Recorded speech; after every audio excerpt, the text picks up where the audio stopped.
Защо атаките са толкова ожесточени?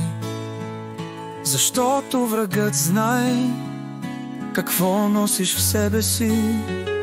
Ти носиш светлина, която може да разкъса завесата на мрака.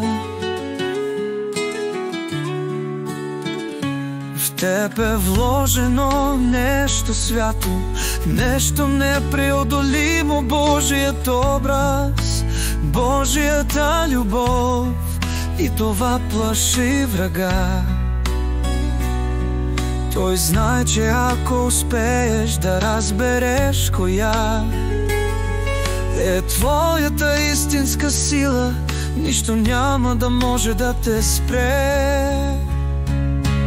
Той не се страхува от слабостта ти, той се страхува от вярата ти. Не от твоите грехове, а от твоята надежда. Защото дори в най-мрачния час, когато коленичиш и шепнеш: Господи, помогни ми, цялото небе се раздвижва, за да ти отговори.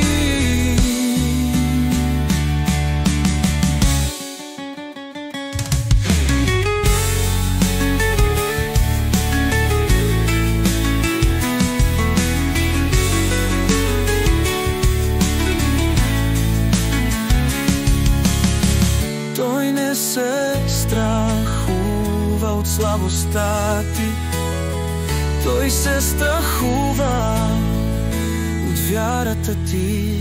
Не от твоите грехове, а от твоята надежда. Защото дори в най-мрачния час, когато коленичиш и шепнеш: Господи, помогни ми, цялото небе се раздвижва, за да ти отговори.